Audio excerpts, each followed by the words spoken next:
RGB, votre journal d'information locale, Théo Guiton. Bonsoir à toutes et à tous, vous êtes en direct sur RGB, sur le 99.2 FM, radio RGB.net et en direct vidéo sur Facebook et radio RGB évidemment sur Facebook, en direct de notre studio de Cergy-Pontoise pour ce premier débat dédié aux élections municipales du 15 et du 22 mars prochain. Vous l'avez vu, entendu tout au long de ces élections municipales, toute l'équipe de la radio RGB a travaillé avec rigueur pour produire une information de qualité dans le respect des valeurs cardinales qui sont les nôtres, sans aucun parti pris pour un parti ou pour un candidat. Nous croyons et nous agissons pour un débat public exigeant et dans les règles, loin des attaques personnelles et des polémiques qui frappent notamment sur les réseaux sociaux. Nous ne faisons pas, comme nous avons pu l'entendre, de politique spectacle, bien au contraire. Nous élevons le débat, un débat qui se fait aussi bien dans la rue que face à face, dans un studio de radio. Pendant ces élections municipales 2026, nous avions l'ambition d'organiser 13 débats pour faire se rencontrer les élus sortants et leurs opposants, des débats d'idées pour répondre à une question simple. Quels sont vos projets pour votre commune ? Force est de constater que sur les 13 débats organisés, seulement 3 seront maintenus. Sur 43 listes contactées, moins de la moitié d'entre elles ont accepté le débat sans aucune condition, alors que plus des 3/4 sont déjà venus dans ce studio pour une interview. Sur 12 maires sortants contactés, un seul sera autour de la table. L'objectif ici n'est pas de nommer les personnes, simplement de constater la valeur accordée à la démocratie. Quelle valeur accordée à la parole d'un candidat qui refuse un débat d'idées et annonce pourtant dans son programme s'appuyer sur la démocratie citoyenne et participative? Quelle valeur accordée à la parole d'un candidat qui sollicite la confiance des citoyens mais qui refuse de confronter publiquement sa vision à celle des autres? Comment prétendre représenter l'ensemble des habitants sans accepter d'écouter, de répondre et d'échanger dans un cadre transparent, éthique et fondamentalement égalitaire? Nous le réaffirmons ici, débattre ce n'est pas prendre un risque pour la démocratie, c'en est sa condition même. C'est échanger, confronter ses idées dans le respect afin que les citoyennes et les citoyens comprennent, comparent et choisissent en conscience. Sur RGB, notre engagement lui reste intact. Continuer à ouvrir ce micro, continuer à créer des espaces de dialogue et continuer inlassablement à élever justement ce débat. Ceci étant dit, en ce qui nous concerne ce soir jusqu'à 19h, c'est la ville de Courdimanche avec 3 listes candidates à ces élections municipales. Mariam Bouslam, bonsoir. Bonsoir. Vous menez la liste Courdimanche en mouvement. Olivier Folmer, bonsoir. Bonsoir. Vous menez la liste Courdimanche citoyenne. Merci d'être avec nous. Sophie Mataran, maire sortante qui mène la liste Courdimanche naturellement vers l'avenir, a décliné notre invitation. Elle invoque dans le message qui nous a été adressé que débattre sur le terrain avec les habitants lui paraît primordial et qu'elle y considère le peu de temps qu'il lui reste dans cette dernière ligne droite.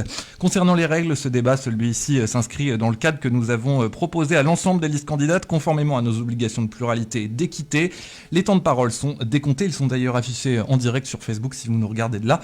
L'heure qui suit s'organisera en plusieurs séquences. D'abord un temps de présentation de votre liste et des raisons de votre participation pour une durée de 2 minutes chacune. Puis nous aborderons successivement 4 grands thèmes qui concernent directement le quotidien des habitants, ceux de Courdimanche en particulier, l'urbanisme et le cadre de vie, les services publics et l'action sociale de proximité, la culture et la vie associative et enfin la sécurité et la tranquillité publique. Enfin, en fin d'émission, vous disposerez chacune et chacun d'un temps de carte blanche de 2 minutes pour vous adresser directement aux auditeurs et donc aux électeurs. L'ordre de passage a été tiré au sort avant cette émission. Merci à vous deux d'avoir accepté ce débat. Nous allons commencer sans plus attendre avec votre présentation. Vous avez 2 minutes chacun et chacune. Le tirage au sort a désigné Mariam Bouslam pour commencer. Merci infiniment de nous donner la parole. Bonjour aux auditeurs et aux auditrices et surtout aux habitants de la ville de Courdimanche. Alors pour répondre à votre question, notre raison de notre candidature, elle est multiple. Elle est bien évidemment citoyenne, elle est le fruit d'une envie, d'une profonde motivation et détermination collective de l'ensemble des habitants de la ville qui nous ont sollicités depuis au moins 2 ans, voire 3, qui nous ont dit qu'il y avait éventuellement un essoufflement de l'énergie citoyenne, de l'énergie collective sur Courdimanche. Et donc ensuite, on y a réfléchi et on a mûri le projet depuis le mois de juillet, pour le concrétiser en septembre, finalement, pour déposer dans les statuts une association qui s'appelle Courdimanche en mouvement, qui m'a porté tête de liste. Et en effet, c'est par le bruit, par le fruit des différentes rencontres sur le terrain que cette candidature, elle a pris son sens. Moi-même étant parent d'élèves sur l'école de la Louvière, c'est par ce canal-là que j'ai bien évidemment capté la température des parents d'élèves, donc des habitants de la ville de manière générale, sur leur lassement, leur inquiétude, leur mécontentement. Et en effet, il fallait il fallait un petit peu, je dirais, organiser tout ça. Et bien évidemment, les échéances électorales arrivent. Il fallait proposer un projet alternatif, une ambition nouvelle pour la ville de Courdimanche. Et donc, du coup, Courdimanche en mouvement est née. Et elle est née de femmes, de hommes, de jeunes, de retraités, de tout horizon, de tous les quartiers qui veulent mettre Courdimanche en mouvement depuis le mois d'octobre et depuis porte à porte. Réunions de proximité et réunions d'appartements sont le fruit de cette candidature. Et c'est une candidature citoyenne et non partisane. Merci Mariam Bouslam. Olivier Folmer, c'est à vous pour cette présentation. Bonsoir à toutes et à tous. Je vous remercie pour cette invitation et Madame Bouslam pour sa présence. Pour les élections municipales, nous vous proposons une équipe nouvelle, sans étiquette partisane et sans ambition de carrière politique. Et ça, c'est vraiment une liste citoyenne, au sens des fédérations qui régissent ça. Notre engagement est simple, agir avec intégrité, sincérité, responsabilité et inclusion, afin de répondre concrètement aux besoins de votre quotidien et de faire vivre une démocratie locale plus ouverte. Notre équipe rassemble des profils variés aux compétences pluridisciplinaires. On a des spécialistes de la sécurité, de la finance, et aussi représentatifs de la diversité de Courdimanche, au niveau des quartiers également, avec des actifs, des retraités, des bénévoles, et des parents d'élèves élus ou anciens élus de toutes les fédérations des écoles. Une première dans notre commune. Clairement, un des aveux politiques clairs pour l'ancienne adjointe à l'éducation devenue maire, Mme Attan. Mais je note aussi que la présidente de la fédération sur la ville, dans laquelle Mme Bouslam est adhérente, est colistière dans notre liste, ainsi que 7 parents d'élèves élus ou ayant été élus, un signal fort également d'une vision éducative apolitique. Une forte représentation aussi de personnes avec 14, la moitié de la liste, ayant eu des engagements associatifs. C'est fort aussi, c'est un signal très fort. Tous partagent une même volonté, travailler avec vous et pour vous. Si nous avons accepté ce débat, c'est par le respect pour les habitants de Courdimanche. Dans une commune de 7200 habitants, la démocratie mérite un échange clair, contradictoire et transparent. Nous l'avons également accepté par souci d'exemplarité. Dès le début de cette campagne électorale, nous entendons beaucoup parler de transparence. Pour moi, ce n'est pas un mot de communication, c'est une exigence personnelle. La fonction de maire impose une conduite irréprochable, elle impose de la clarté, elle impose que rien ne soit ambigu dans le parcours ou dans l'exercice des responsabilités. Merci Olivier Folmer, c'était la fin de ces 2 minutes. Merci à vous pour ces présentations. Évidemment, vous pourrez y revenir au cours de vos différentes prises de parole. Sans plus attendre, on passe à la première thématique de ce débat, c'est l'urbanisme et le cadre de vie. Dans l'agglomération de Cergy-Pontoise, Courdimanche, c'est une ville à la fois en ville et à la fois à la campagne. Elle a ce statut particulier dans des territoires qui tendent quand même à se développer démographiquement. Donc ma première question, qui sera la question cardinale de ce grand thème, comment concilier croissance urbaine, préservation de la qualité de vie et attractivité? La parole est à Olivier Folmer. Alors l'urbanisme, cadre de vie, on l'a annoncé depuis décembre avec notre premier flyer, c'est effectivement le préserver. Et donc ça commence par limiter les projets immobiliers. Et juste pour info, en passant dans la ville, j'ai vu qu'il y avait de nouvelles constructions encore, des travaux sur la ville avec au bois d'Aton. Après également, c'est d'associer dès la conception des projets, s'il y en a, les habitants. Ça, c'est remettre le citoyen au cœur des décisions. Nous, on veut lancer une large concertation, notamment sur le site stratégique de Mirapolis et de ses abords. Clairement, il faut se re-questionner, voire remettre en cause les choix à ce niveau-là pour générer de l'attractivité. Et c'est notre seul moyen de levier, compte tenu du foncier limité et de la propriété de la ville sur ce sujet.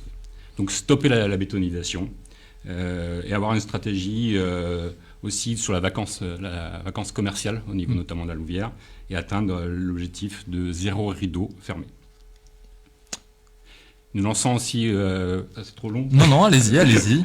Nous lancerons un marché local de test de 3 mois à la Louvière et au village. Et on verra de faire un retour citoyen après pour voir si c'est vraiment intéressant ou pas, à la fois pour les marchands et les habitants, s'ils se retrouvent chacun dans cette démarche-là. Mariam Bouslam, je vous laisse la parole maintenant déjà en réaction et puis aussi développer un petit peu ce qui pour vous doit aller en termes d'urbanisme et de développement local. Alors l'urbanisme, on ne doit pas la subir, on doit la contrôler au service de l'intérêt général, au service du territoire. C'est un point cardinal sur la liste Courdimanche en mouvement, c'est ce que nous proposons. Par trois leviers et 3 méthodologies de travail. D'abord, la cohérence des projets. Ça, c'est important. La cohérence des projets, c'est-à-dire que quand bien même c'est du foncier privé, le maire a un pouvoir, celui de délivrer les permis de construire. Et quand on délivre des permis de construire, on a la pédagogie de travailler sur les projets, de travailler, et c'est notre deuxième méthodologie, c'est la concertation réelle. Aujourd'hui, force est de constater que parfois, sur certains sujets, il n'y a pas eu de concertation réelle. Là, l'objectif, c'est d'en faire vraiment une réalité quotidienne dans toutes les politiques publiques que nous allons mettre en place, et sur l'urbanisme, bien évidemment, parce que quand bien même c'est du foncier privé, on peut bien évidemment avoir une harmonisation d'ensemble qui respecte l'ADN de la ville, bien évidemment, qui respecte aussi les volontés citoyennes, parce que c'est aussi important, parce que l'environnement citoyen, les riverains ont aussi leur mot à dire, et ça c'est important, c'est ça une vraie démocratie collaborative, associer toujours et toujours plus loin, toujours plus fort les citoyens sur tous les sujets qui les concernent, et l'urbanisme n'en fait pas défaut. Et bien évidemment, on va miser aussi sur plus de qualité que la quantité. C'est bien beau de construire, mais est-ce que les services publics sont calibrés? Est-ce qu'on a réfléchi à tous les services publics?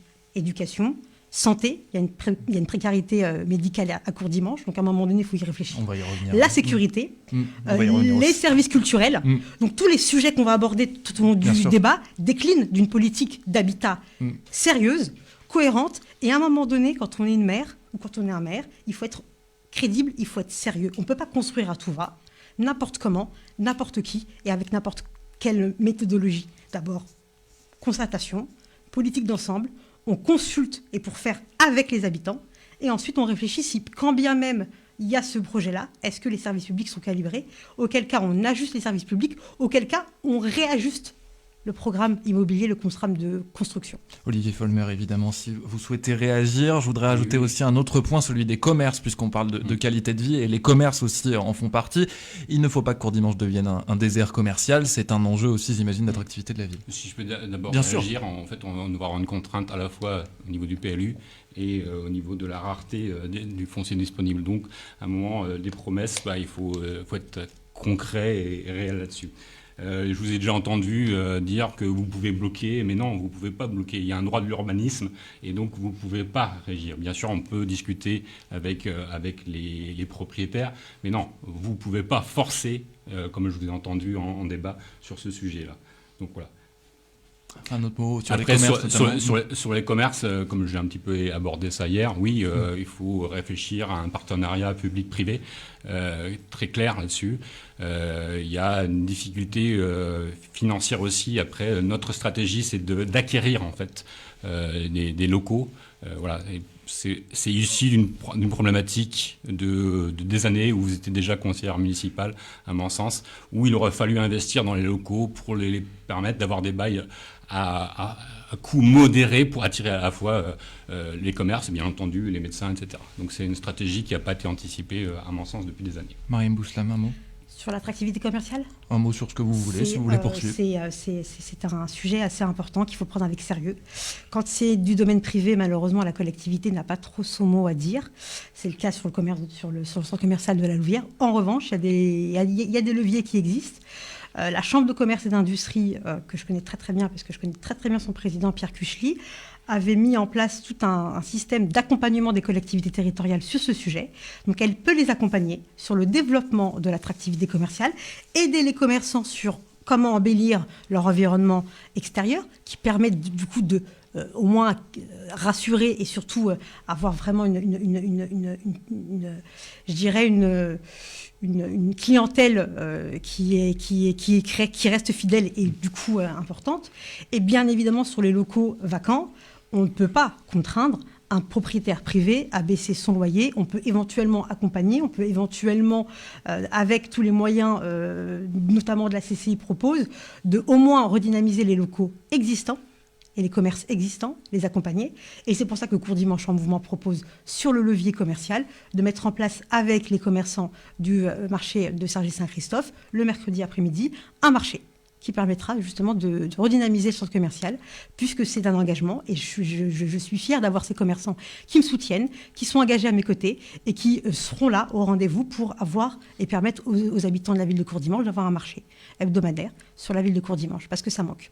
Voilà. Olivier Folmer. Déjà, d'un point de vue réglementaire, on est dans une campagne électorale. De citer la Chambre des commerces et son président, je ne pense pas que ce soit très tolérable.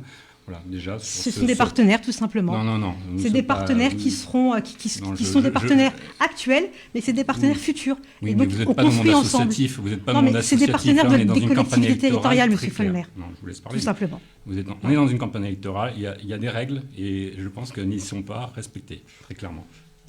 Olivier Folmer, un mot pour poursuivre aussi, quand on parle de croissance urbaine, on ne peut pas s'empêcher aussi de parler de l'agglomération. Quelle place doit avoir Courdimanche dans l'agglomération de Cergy-Pontoise? Doit-elle aussi s'inclure dans d'autres structures? Je pense au parc naturel du Vexin, duquel elle est quand même très proche. C'était aussi des discussions à un moment donné qu'il y avait. Oui, donc nous, on va s'appuyer effectivement sur le Vexin. C'est la campagne qu'on veut faire venir, et effectivement pas un marché de Cergy-Saint-Christophe. Nous, on veut vraiment quelque chose de bio, quelque chose de très valorisé sur ce sujet-là. Après, j'ai perdu un petit peu le fil, du coup. La place, le PNR du Vexin, entre autres, et la place de Courdimanche dans l'agglomération de Cergy-Pontoise en général. Courdimanche citoyenne, comme toute liste citoyenne digne de ce nom, on peut que s'intéresser sur la commune déjà. Après, sur l'agglomération, nous, on va se positionner de manière indépendante. S'il y a des propositions qui sont côté agglomération qui sont positives pour la ville, tant mieux. Sinon, on mettra un veto. Bien entendu, comme on n'a que 2,99 votes entre guillemets et ramenés à 2 postes, on aura très très peu d'influence sur ce sujet-là. Il faut être concret. Mais après, voilà. Donc nous, on veut retrouver une identité. Voilà, on ne veut pas que, comme c'est actuellement, que ça se propage avec des grands immeubles. Ce n'est pas notre identité, ce n'est pas notre ADN et notre biodiversité qu'on souhaite. Donc ça, il faut être très clair avec le futur président de l'agglomération. Mariam Bouslam, un mot sur l'agglomération. Sur la place, effectivement, de Courdimanche dans l'agglomération et dans le parc naturel du Vexin, éventuellement. Un sujet hyper important parce que, bien évidemment, on a énormément de politiques publiques qui sont mutualisées avec l'agglomération. Donc le service déchets, c'est un sujet qu'on reviendra dessus sur la sécurité, l'éclairage public. Il y a aussi la maintenance numérique, notamment au sein de nos écoles. Donc c'est des sujets importants qui touchent le quotidien des Courdimanchoises et des Courdimanchois. Donc il faudra avoir une municipalité active et qui éventuellement défende l'intérêt du territoire au sein de l'agglomération. Et notamment demande des comptes quand il y a des dysfonctionnements. C'est le cas de l'éclairage public, bien évidemment. C'est un exemple. Mais sur la place de l'agglomération, il y a aussi un levier qui est aussi important. C'est-à-dire qu'on sait très bien que sur l'agglomération, il y a des villes qui sont importantes en termes de sièges, importantes en termes de financement. Je pense à Pontoise, à Éragny, à Cergy, bien évidemment. Ça, c'est la place centrale. Mais quand on est aux responsabilités, on peut aussi travailler en maillage. Le maillage territorial, il est fondamental. On en parlera sur les questions de santé, entre autres. Exactement. Et donc, du coup, quand on travaille avec nos homologues du canton de l'Autil, c'est important. C'est important. Je pense aux villes de moyenne strate. Elles ont aussi un poids à mener dans la balance, dans les négociations avec le président ou le futur président de l'agglomération en 2026 pour véritablement peser dans la balance. Il faut que les intérêts des villes de moyenne strate soient enfin respectés au sein de l'agglomération de Cergy-Pontoise. Et moi, je m'y engage en tant que futur maire de Courdimanche à le faire pour l'intérêt des villes de moyenne strate et surtout pour l'intérêt de la ville de Courdimanche. Si je peux me permettre, je vous en prie, j'allais vous donner la parole. Juste citer qu'on a juste 2 voix, entre guillemets, à l'agglomération. Donc je ne vois pas comment vous allez pouvoir forcer. Eh ben, on s'entoure des homologues qui ont la même problématique. Et comme ça, à plus, on est plus fort. Olivier Folmer, un mot sur ce maillage territorial. Aussi, c'est un objectif, aussi travailler en concomitance, ensemble, le plus possible sur tous les sujets qui sont possibles. Oui, après, il faut voir les impacts. Moi, je m'intéresse au bien commun de la ville. Moi, je vois déjà des impacts là qui sont pas très bons en termes de bouchons. Je commence à voir des bouchons il y a 1 ou 2 mois, ce qu'on ne voyait pas avant. Et donc, oui, effectivement, c'est un maillage qui est important. Bien entendu, Nous, on va vouloir pousser sur le Mirapolis. Clairement, c'est quelque chose que nous, on souhaite mettre sur le devant de la scène, et l'agglomération doit prendre ses responsabilités sur ce sujet qui est complexe, qui est d'un partenaire privé. Voilà. Donc, on présentera tous les enjeux et toutes les situations sur ce sujet-là. Et l'agglo doit être au rendez-vous là-dessus. Merci beaucoup. On fait un petit point sur les temps de parole avant de passer au deuxième thème. Mariam Mouslam, vous êtes à 7 minutes 28, Olivier Folmer à 6 minutes 53. Pour l'instant, on est plutôt pas mal dans les temps de parole, il faut quand même le dire. Le deuxième thème, on va parler des services publics et de l'action sociale de proximité. Dans toutes les communes, les services publics de proximité et l'action sociale jouent évidemment un rôle essentiel pour maintenir la cohésion et le lien social dans un contexte où la population évolue et où les besoins en solidarité grandissent. Comment garantir des services publics de qualité, accessibles à tous, et une action sociale vraiment de proximité qui réponde aux attentes des habitants? La parole est à Olivier Folmer.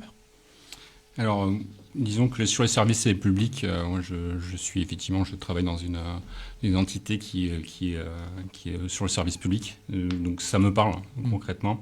Nous, c'est déjà de la proximité. Donc nous, on annonce qu'on aura 17 élus référents de quartier qui seront les interlocuteurs directement sur le terrain. De manière globale, on va créer des guichets uniques pour les habitants et pour permettre d'avoir les visions de chacun. Et on va le traiter de manière interne avec les services. Un autre mot, peut-être, on peut parler aussi, puisque le service public, ça englobe beaucoup de choses, effectivement. Il y a le CCAS, il y a la santé aussi. C'est ce grand sujet santé aussi, qui est à Courdimanche comme ailleurs un grand sujet. Oui, donc sur la santé, on en a parlé hier. Je ne sais pas si je dois oui, on peut répéter, parce qu'on n'est plus dans la même, voilà. dans la même configuration. Sur la santé, en synthèse, c'est une problématique nationale. Donc nous, on va bien entendu, on va essayer d'anticiper au maximum à la fois l'offre de soins. Donc on voit qu'il y a peut-être des personnes qui vont partir à la retraite. Je trouve que c'était mal anticipé, et vous êtes aussi déjà dans le mandat 2014-2020 sur ce sujet-là. C'est que, par exemple, pour la création du bois d'Athon, il n'y a pas eu de locaux médicaux qui aura dû être intégrés. Là, il y a eu un effet d'opportunité pour un second médecin, et on s'en félicite largement, bien entendu, parce que j'étais aussi dans cette mandature avec Sophie Mataran. Clairement, oui, il aura fallu anticiper. Donc là, c'est un effet d'opportunité, parce que l'école privée Saint-Louis, qui devait vendre et trouver du financement, on a profité effectivement de cette aubaine pour pouvoir installer un cabinet médical. Donc, merci. Mariam Mouslam, c'est à vous. Pour moi, une mairie, ça doit être, je dirais, la maison du bien commun. Donc, ça ne doit pas être une question de personnalité. C'est aussi une mairie doit être le lieu de proximité et de service au quotidien.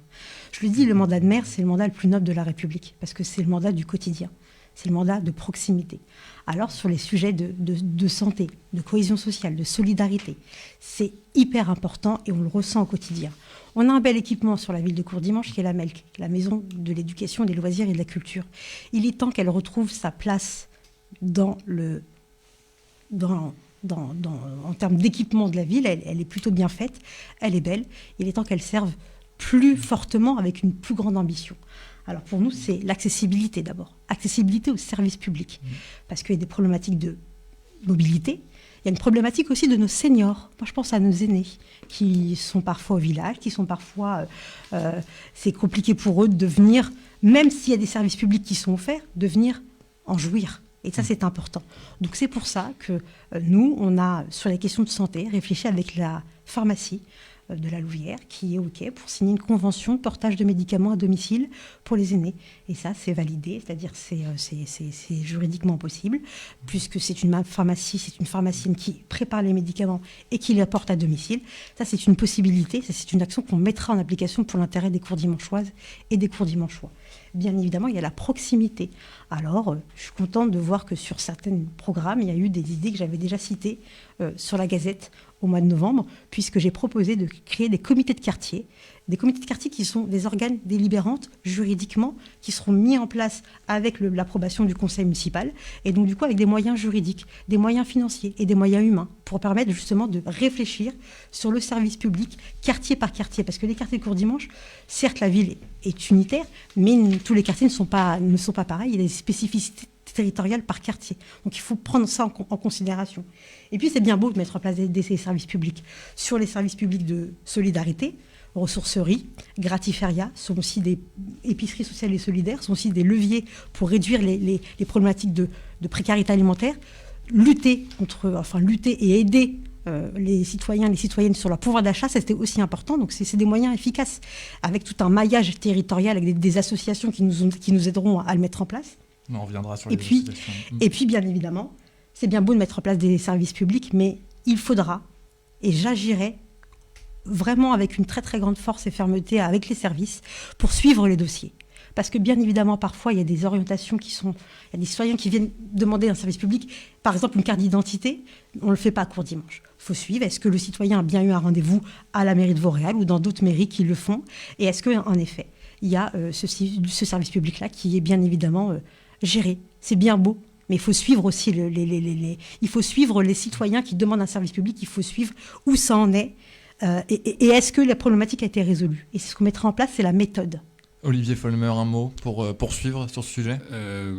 Oui, après, dans le programme, on a un programme fort sur le droit des femmes. Donc, on veut éduquer, garantir et accompagner.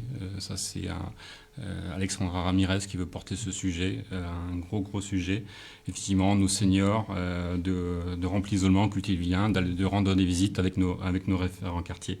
Effectivement, et après un accès au droit, simplifier les démarches avec des partenaires, des experts, des assistants sociaux. Voilà, donc il faut qu'on maille avec le département, etc. Il y a un travail partenarial sur les services publics qui est important. Aussi l'idée, encore une fois, le maillage territorial qui est important. Je voudrais rajouter que le service public, c'est aussi les écoles, l'éducation, le service public de l'éducation. Vous avez entre autres effectivement comme compétence les écoles maternelles et primaires en l'occurrence. La mobilité effectivement qui est plutôt une compétence régionale, mais qui, en cas de manquement en termes de mobilité, il faut y répondre. Et on a vu les manquements sur Cergy Pontoise Confluence récemment notamment. Quelle réponse aujourd'hui on peut apporter en tant que maire, Olivier Folmer? L'action sociale de proximité, effectivement, c'est un enjeu global. Donc il faut qu'il y ait le département, bien sûr la ville, l'agglomération qui s'empare de ce sujet. Sur la partie, sur l'aspect social, on va dire, et l'éducation, clairement, on a 7 parents d'élèves élus, donc ils savent concrètement toutes les problématiques à l'école. Donc effectivement, nous, on a aussi peut-être l'envie de faire, en fonction du budget, de rénover les écoles d'un point de vue thermique et d'assurer une meilleure, pour éviter d'avoir froid l'hiver, notamment dans nos écoles. Effectivement, on va rebondir sur ce sujet. Effectivement, la rénovation énergétique des bâtiments, il y a un enjeu d'écologie. L'écologie, c'est aussi un service public quand on y réfléchit un peu. Olivier Folmer, sur l'écologie, sur l'environnement, comment vous envisagez les choses? Il faut rénover les bâtiments, il y en a qui ont des projets de cour oasis aussi sur les écoles. Oui, après c'est de la mode de la cour oasis, on va dire, ce qui a été fait d'ailleurs un petit peu sur la ville, qui a coûté 1 million d'euros au global pour la collectivité de manière générale. Sur l'écologie, nous on va sortir un plan de la ville de manière écologique. Donc on va dire dans 1 ou 2 semaines, on le présentera globalement comment nous on voit la ville verte.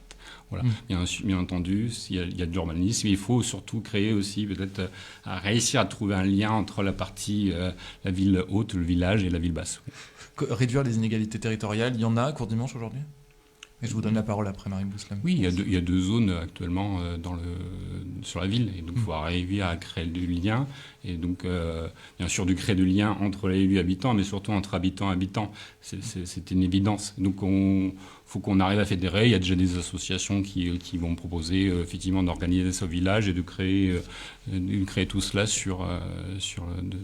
de créer ce lien de cette ville dortoir. Donc il y a une dynamique qu'on va mettre en avant. Voilà, et c'est pas que des mots, ce sera une réalité. Voilà. Mariam Bouslam, en 1 minute pour conclure. Je suis désolé, mais il faut qu'on avance. Je suis bavarde, hein. C'est compliqué. En 1 minute pour conclure sur le sujet social. Sur le sujet social, c'est important. Donc du coup, bien évidemment, il y aura le maillage territorial. Et puis, bien évidemment, il y a aussi tout ce travail de fond qu'on mènera par les comités de quartier, parce que c'est via le biais, parce qu'on conservera cette logique de porte-à-porte et de mairie mobile. C'est-à-dire que moi, quand je me déplacerai dans chaque quartier, j'irai voir les habitants et je ferai un recensement des problématiques sociales, emploi, logement, etc., pour vraiment faire un suivi régulier. Voilà, on ne sera pas des élus de bureau, on sera des élus de terrain. pendant 6 ans. Il vous reste 40 secondes, Olivier Folmer, sur ce thème. Est-ce que vous voulez rajouter quelque chose ? Nous, on a déjà mis cette méthode en place, de méthode citoyenne. Donc, on a organisé, je peux vous montrer un petit peu tout le travail qu'on a fait. On a déjà défini pour chaque thème qu'on a évoqué un plan d'action concret. Voilà, nous, c'est pas du discours, Madame Mouslam. Voilà, donc je peux vous le montrer très simplement. On a différents blocs avec toutes les idées, on a tout récolté. Voilà, et on a évalué la faisabilité jusqu'au chiffrage. Voilà, ça c'est du concret, Madame. Merci pour ce deuxième thème. Vous aurez peut-être l'occasion d'y répondre dans un instant. Un petit point sur les temps de parole. Nous sommes à 11 minutes 09 pour Olivier Folmer, 11 minutes 22 pour Mariam Bouslam. Bravo pour ce respect du temps de parole quand même. C'est important de le préciser. On passe à notre troisième thème. C'est la culture et les associations. C'est évidemment un thème qui nous tient à cœur aussi en tant que radio associative du territoire. Et on le doit aussi à toutes les associations partenaires d'en parler avec vous aujourd'hui. Elles jouent un rôle essentiel dans les communes pour leur attractivité, pour leur vitalité. Comment renforcer encore la vitalité culturelle et associative pour qu'elle reste inclusive, accessible et au cœur de l'identité de Courdimanche. La parole est à Mariam Bouslam. Ouh là là, c'est un sujet qui me passionne parce que ça fait depuis mes 15 ans que je suis dans le milieu associatif. Donc le milieu associatif, je le connais, mais bon, M. Folmer aussi, vu qu'il a été maire adjoint aux associations, donc comptable du bilan sur la politique associative 2020-2026. Donc ça, c'est important de le rappeler pour les Courdimanchois et les Courdimanchoises, puisque les associations me disent, parce que vu que je leur ai envoyé une lettre ce matin pour leur expliquer notre feuille de route pour Courdimanche en mouvement 2026-2032, c'est important. Ben voilà, c'est les aider à assouplir les demandes de subventions. C'est bien évidemment avec les réseaux que j'ai un petit peu développé de par mes anciennes fonctions, d'aller frapper aux portes des portefeuilles, des appels à projets, des fondations du privé. Ça, c'est aussi important. Quand on va être aux responsabilités, qu'on va comporter des projets ensemble, mairie, association, on aura une force de frappe supplémentaire pour répondre à des appels à projets et avoir des subventions pour nos associations. On va mettre en place un vrai partenariat, accompagner nos associations dans le périscolaire, faire une conférence de rentrée associative pour voir comment on peut développer des partenariats en mode synergie. Plus on est nombreux autour d'un projet, plus on est fort et plus le projet a de sens de réussir. Olivier Folmer. Ouais, moi, je voudrais juste savoir en quoi je suis comptable et de quoi. Du coup, quelle est votre analyse par rapport à ça ? Je laisserai aux associations Courdimanchois le soin de vous répondre sur le terrain. Okay. Voilà, parce que moi, ils m'ont répondu. C'est du discours. Donc, en tout cas, moi, dans le subvention de fonctionnement actuellement, on a travaillé en concertation avec les 5-6 grandes associations à définir une politique associative. Ça, c'est du concret avec 4 piliers. Voilà, je ne vais pas rentrer dans le détail. Oh, vous pouvez. Non. Après, en gros, c'était de la gestion des intéressés, etc. Voilà. Et du coup, le subventionnement de fonctionnement, on va le maintenir. On a renforcé les réserves associatives en termes de financement de façon à effectivement relâcher un petit peu la pression sur les bénévoles. Et donc ça, c'était concrètement pour pouvoir vivre, il faut utiliser et ne pas en difficulté. Après, nous, on va faire ce que j'avais un peu initié, et c'est des subventions de projets en partenariat, et ça, j'insiste là-dessus, pour nous, voilà, dans des échanges bilatéraux. Après, concrètement, aussi, il y a beaucoup d'associations qui m'avaient demandé, effectivement, de travailler collectivement sur les créneaux, ce qui n'était pas possible actuellement. Et ça, c'est quelque chose, je m'engage avec les associations, où j'ai pas pu donner suite, effectivement, parce que c'était pas dans l'optique collaborative actuelle. Voilà, donc c'est un engagement. On va se faire une conférence là-dessus et travailler avec Créneau plutôt que ce soit uniquement les services. Et c'est ça notre esprit collégial, Madame Bouslam. Madame Bouslam, je complète un petit peu les questions au fur et à mesure. Comment aussi on aide des associations qui souffrent ? On le sait, le milieu associatif est en tension depuis des années à cause de manque de subventions au niveau étatique, régional, départemental, communal, c'est partout. Et c'est dû aussi à la crise financière qui traverse le pays. Comment on les aide ? Et j'imagine évidemment qu'il n'y a pas que de l'argent, il y a aussi d'autres sujets. Et j'ajoute aussi comment on valorise les bénévoles. Parce que les bénévoles d'une ville, c'est extrêmement important. Je vous ferai répondre évidemment sur cette question aussi, Olivier Folmer. Je l'ai dit, j'ai été bénévole, j'étais responsable associatif depuis mes 15 ans. J'en ai fondé 3 associations et je suis moi-même présidente d'une association Tous Ensemble. Donc le milieu associatif n'est pas étranger pour moi, c'est mon quotidien. Donc bien évidemment, quand je dis qu'il y a des leviers financiers possibles, les fondations du privé, les appels à projets à la région Île-de-France, il y en a énormément, il y a énormément d'argent. Donc c'est aussi ça, être une maire. Être une maire, c'est porter les projets avec ces associations, créer une solidarité entre élus, élus locaux, mais élus aussi régionaux et départementaux, pour justement aller mutualiser, aller porter le projet ensemble, défendre les projets au sein du département du Val d'Oise, au sein de la région Île-de-France, et aller justement aider ces associations à répondre à l'appel à projet, les accompagner avec un service dédié, et bien évidemment avoir des élus qui puissent faire de la connexion avec ses homologues au niveau régional et départemental, et puis faire du mieux pour que l'appel à projet soit satisfait et que les subventions puissent être attribuées aux associations. Sur le bénévolat, c'est pour ça qu'on a mis en place une application, mais pas que, une bourse du bénévolat local, de permettre à tous les courdimanchoises et tous les courdimanchois qui le souhaitent, qui ont du temps, de les référencer via une application, d'en faire état au service, pour permettre aux associations qui souffrent de ressources humaines, ça c'est important, d'avoir un levier humain qui puisse être à disposition. Et la jeunesse en fait partie. Parce que la jeunesse, quand on va mettre en place un projet jeunesse, notamment sur l'accompagnement, l'insertion, etc., il faut que les jeunes puissent aussi mettre la main à la pâte et être aussi une pierre à l'édifice de la solidarité intergénérationnelle aussi. Ça, c'est important. Olivier Folmer, c'est à vous. Même question, on poursuit sur effectivement la reconnaissance du bénévolat, l'accompagnement des associations qui tendent à perdre des financements, et effectivement, on peut ajouter ce sujet jeunesse aussi qui est intéressant et intergénérationnel. Comment on conjugue avec tout ça pour les associations ? Moi, concrètement, je l'ai mis en place, c'est-à-dire qu'il y a une association plutôt pour les seniors et avec un club de jeu. Typiquement, on a réussi à faire des moments de convivialité les samedis après-midi, ça c'est du concret. Après, les subventionnements de fonctionnement, on a renfloué les réserves des associations. Donc, je dirais qu'il y a un soutien fort. Je précise aussi, si on est comptable, je veux juste rappeler qu'on a géré, et j'ai géré le Covid. Voilà. Donc ça, c'est une preuve de résilience et on a réussi à maintenir, grâce à ce travail collaboratif, le nombre d'adhérents, etc. Donc il n'y a pas eu de difficulté par rapport à ça. J'ajoute le sujet de la culture. Quelle place pour la culture aujourd'hui à Courdimanche ? Est-ce qu'il en faut plus ? Est-ce qu'il en faut toujours plus ? Et quelle vision vous avez ? Je pense qu'il faut se dissocier un peu de l'agglomération. Bien sûr, on va toujours utiliser la capacité de l'agglomération avec le festival Cergy-Soie. Il faut se créer sa propre identité. Et ce sera une dynamique qu'on va lancer avec tous les référents de quartier. On va écouter. Et voilà, on n'a pas besoin d'application. Nous, on va être sur le terrain. Et donc, on va permettre de générer cette dynamique avec des bénévoles. Est-ce qu'il y a un sujet culturel qui vous passionne, qui vous donne envie d'aller plus loin ? Je sais que par exemple à Vauréal, il y a des candidats qui veulent relancer un festival autour du jazz. Est-ce qu'il y a une thématique aujourd'hui qui vous porterait ? Après, il faut avoir les moyens. Et du coup, je ne vais pas revenir sur le foyer rural, mais du coup, on n'a plus de grandes salles. Donc voilà. Donc c'est... et non, sur moi, je suis plutôt sportif, clairement. On peut parler de sport aussi. Voilà, mais dans l'équipe, on a Véronique Gourdin-Dupré qui était au service vie associative et culture, qui est dans notre liste et qui va prendre l'entièreté de ce sujet et de reproposer quelque chose pour l'ensemble de la population. Mariam Bouslam, sur ce sujet. Et pour chaque âge de la vie, en fait.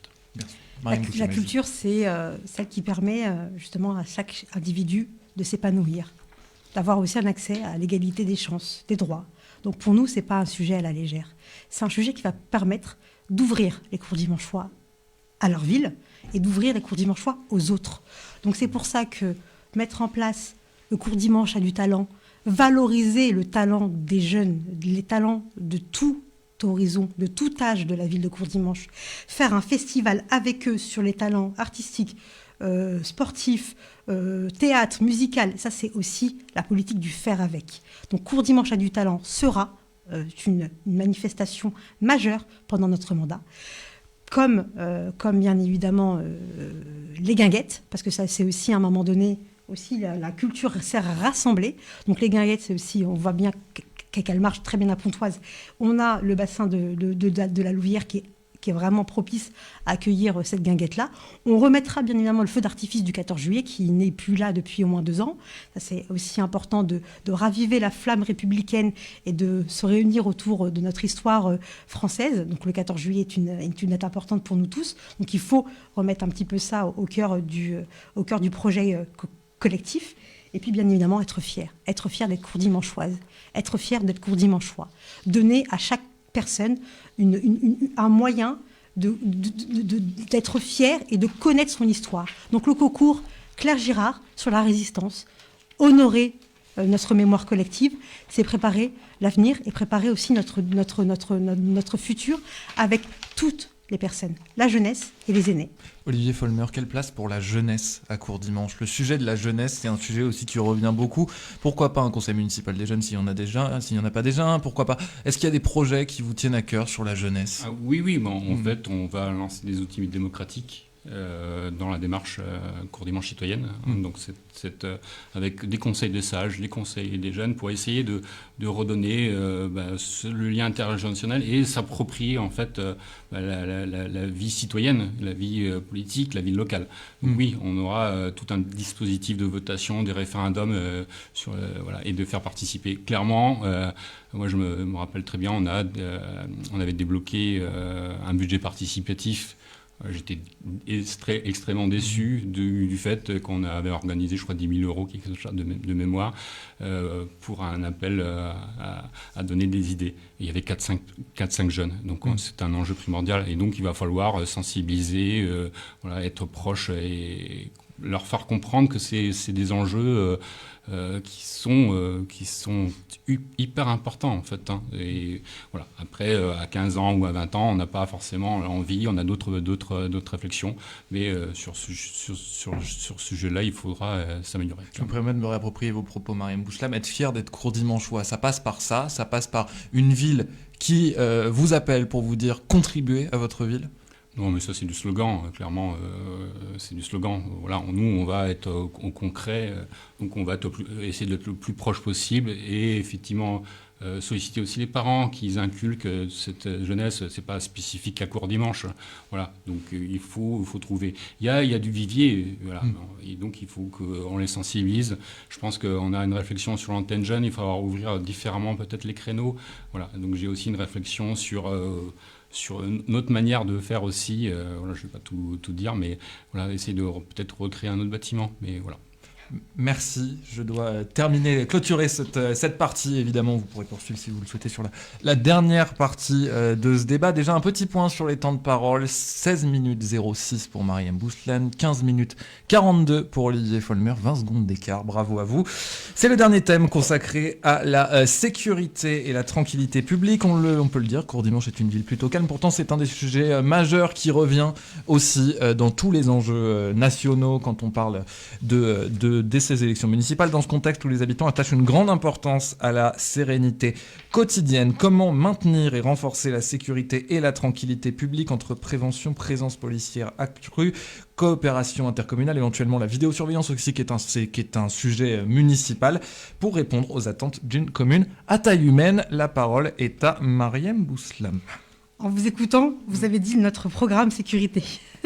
C'était pas volontaire, ça peut vous... Mais vraiment, parce que nous, la sécurité, c'est vraiment la première des libertés des citoyennes et des citoyens. Et on ne décrète pas une tranquillité publique, on l'organise. On l'organise comment? Avec une coordination, bien évidemment. C'est pour ça que j'ai proposé de toujours travailler ensemble avec le maillage territorial, la ville de Menucourt, de Boisemont, de Vauréal, de créer une équipe mobile cofinancée. Donc c'est pour ça qu'il y aura sur la partie finance, il n'y a pas de sujet, vu qu'elle est coportée par l'intégralité. À la manière de ce qui fait dans le Val-Parisien, de ce qui se fait dans le Val-Parisien. Exactement. Donc ça marche ailleurs. Pourquoi ça ne marcherait pas dans le canton de l'Autil? Ça marchera parce qu'on sera aux responsabilités, on sera déterminé pour la sécurité, la tranquillité de nos administrés. Bien évidemment, il y a aussi les bailleurs, parce que les bailleurs, c'est aussi un vivier financier et un vivier social. Donc elles peuvent aussi mettre la main à la poche. À Pontoise, ça existe, l'unité mobile de la tranquillité publique cofinancée par le bailleur. Donc à Courdimanche, ça existera et ça portera ses fruits. Quand je serai aux responsabilités, je m'y engage. Et bien évidemment, il y a aussi la présence policière. Donc il faut qu'elle soit pédestre, il faut qu'elle soit plus visible. Mais donc, à partir du moment où on aura plus d'hommes et de femmes au sein des effectifs, elle sera de facto beaucoup plus visible, beaucoup plus nombreuse. Et bien évidemment, les élus de terrain, les élus de quartier, moi-même, j'irai sur le terrain, accompagner les services de police de la police municipale pour faire des rondes et aller au plus près des administrés. Olivier Folmer. Oui, sur la vidéoprotection, il y aura un débat. Nous, on le mettra au référendum ou dans des votations différentes citoyennes. Est-ce que ça a un coût non négligeable, clairement. Nous, sur la sécurité, il y a plusieurs prismes. Il y a la tranquillité, donc on envisage effectivement d'utiliser une application pour être hyper active. Donc c'est les applications voisins vigilants. Et après, on veut renforcer. On a dans l'équipe aussi un fonctionnaire de police. Donc, il connaît par cœur tous les mécanismes, lui, il est expert sur ce sujet, pour assurer une fluidité entre la police nationale, et la police municipale. Après, j'ai entendu qu'effectivement, on veut renforcer les effectifs. Oui, ce sera un sujet à l'étude. Il faut savoir qu'on a des contraintes budgétaires. Ce que m'a dit le fonctionnaire de police, typiquement, si on devait, pour avoir une ville de Strat, il faudrait X policiers. Non, on ne sera pas en capacité. Alors, donc, on peut peut-être augmenter. L'idée, c'est peut-être d'avoir 2 patrouilles, mais il va falloir faire des choix budgétaires à un moment si la population le souhaite. Après, on aura aussi, ce qui est important, c'est la sécurité, ça ne se résume pas à la vidéoprotection. On a la circulation et le stationnement.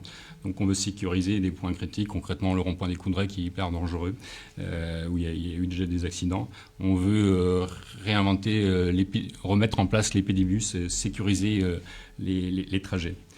Voilà, un petit peu sur la sécurité, la tranquillité publique. Après, moi, c'est le sujet phare dans nos 23 idées citoyennes qui est ressorti. Donc, ce sentiment d'insécurité et de sécurité. Après, je pense que sur des aspects médiation, c'est pas, on veut pas sous-traiter clairement et faire une délégation avec l'ensemble des villes parce que il faut avoir une police de proximité et donc on veut des effectifs dans la ville et pas mutualisés comme ça. Mariam Bouslam, la sécurité, je vous laisserai continuer aussi si vous voulez parler de ce sujet, mais je veux aussi qu'on vienne sur le sujet de la prévention parce que la sécurité, ce n'est pas qu'évidemment que des caméras de surveillance et des policiers municipaux. On le sait, c'est beaucoup de choses en fait, ça arrive dès l'école, c'est aussi l'éducation. Quelle est votre vision globale sur ce sujet ? Elle est complète, elle est multifactorielle et surtout elle est pragmatique. Vous avez raison. La sécurité, c'est d'abord dès le plus jeune âge. Donc c'est pour ça que nous, avec le plan éducation et réussite éducative, le plan local contre le harcèlement scolaire et contre les comportements envédiants et contre les problématiques d'agression et de délinquance des mineurs sera mis en place. Avec l'éducation nationale, on travaillera avec force et vigueur sur le harcèlement scolaire à Courdimanche, sur les problématiques de délinquance des mineurs, notamment aux abords du collège Sainte-Apolline. Ça, c'est une des priorités. Et puis, bien évidemment, il y a aussi la politique jeunesse qui a aussi une corrélation directe avec la délinquance. C'est pour ça que j'ai proposé de mettre en place énormément de choses, donc un CMJ, leur redonner la parole, et puis mettre en place un plan de prévention de la délinquance.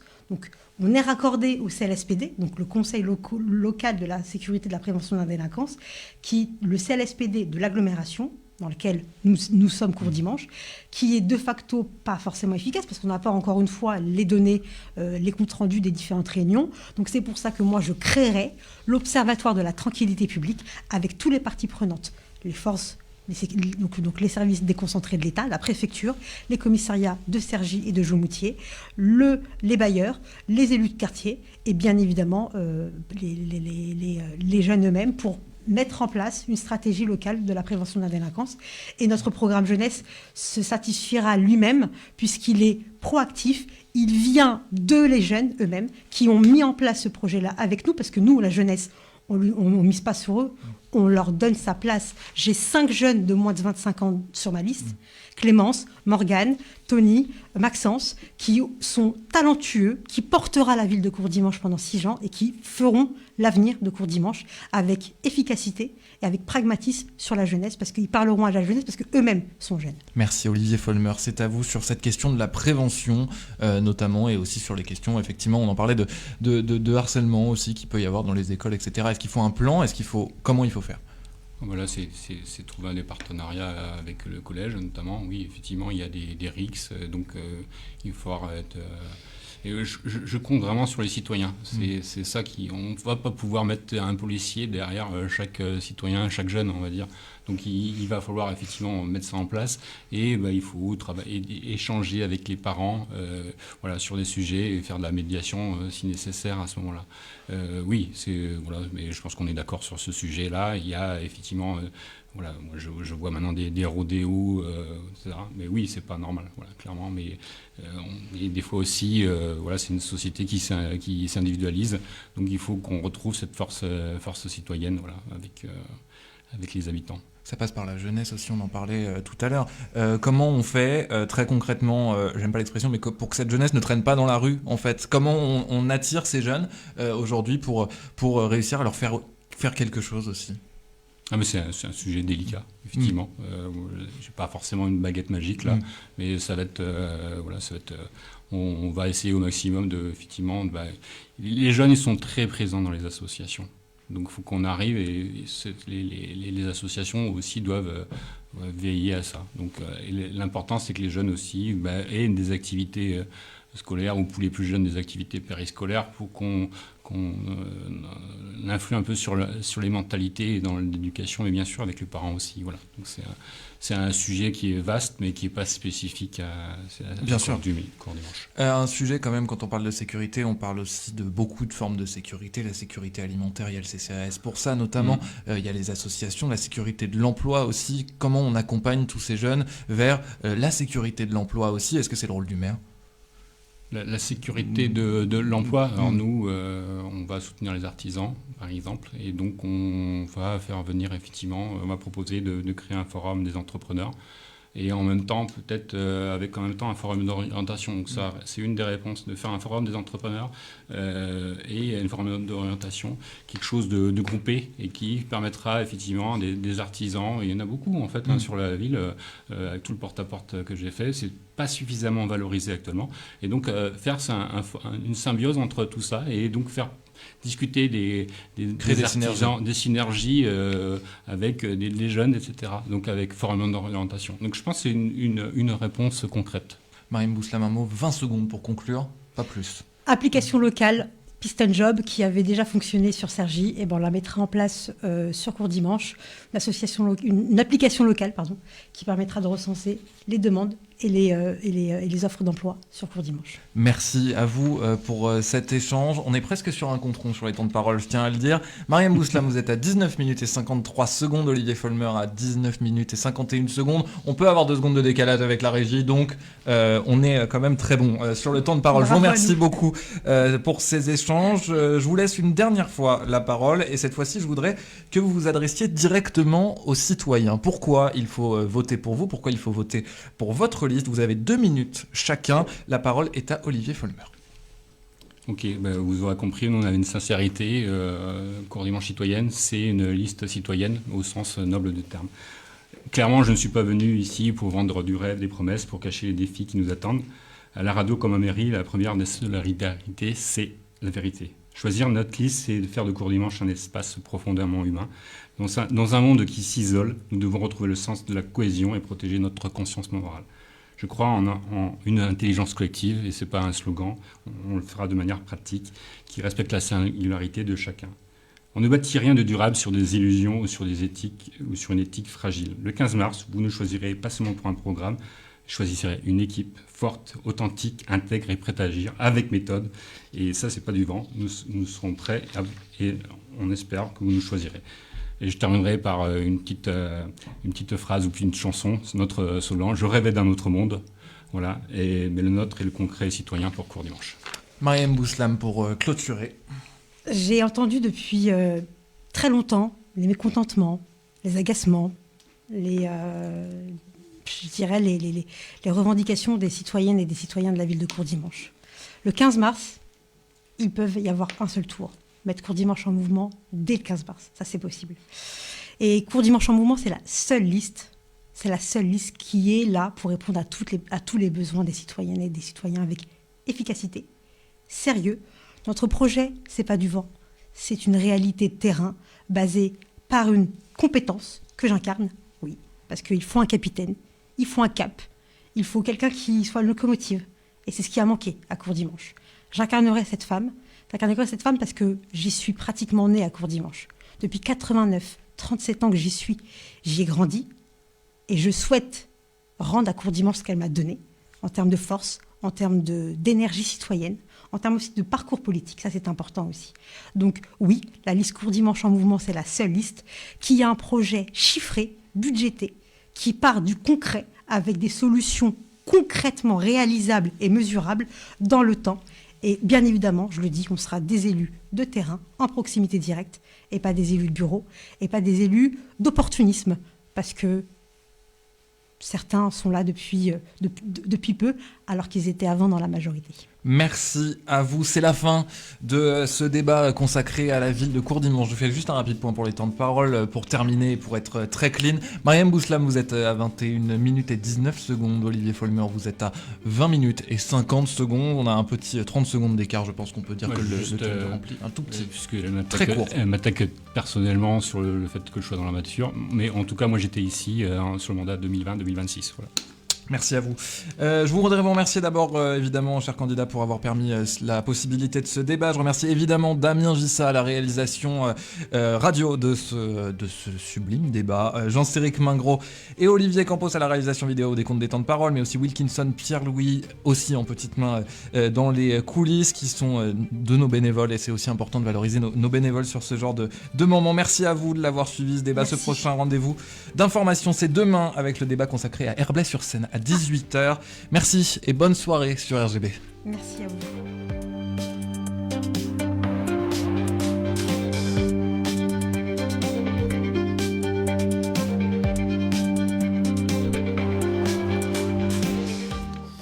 Et concernant la suite de votre soirée sur l'antenne de RGB, vous avez rendez-vous avec, dans quelques instants à 19h, avec Parole d'ado, Regard de pro, l'émission qui aide les parents et les ados à l'ère du numérique, évidemment. C'est à 19h, ça sera suivi de la petit programme court sur Nasreddin Hoxha avec ses meilleures histoires, bien sûr, vers 19h30. À 20h30, vous retrouverez All Star par Nassim qui recevra Dr Ryan, photographe. À 21h, ça sera 22h, attention, 22h, ce sera l'after urbain avec une spéciale DJ autour de DJ Faz notamment, et encore Mélange Diac et plein d'autres. Le U, aussi DJ 45 évidemment. Et à 1h du matin, la rediffusion de Bienvenue en Haïti. On traversera l'Atlantique pour prendre des nouvelles des Haïtiens et des Haïtiennes sur un 19h-21h en heure haïtienne, 1h, 3h du matin en France. Émission que vous retrouvez tous les samedis de 14h à 16h. Très bonne soirée sur l'antenne de RGB, sur le 99.2 FM, radio-rgb.net, ou encore les applications pour mobile, les radios associatives, ou encore Radio Player. RGB en direct de Cergy-Pontoise, et même du Val d'Oise, du nord des Yvelines, et bien plus encore.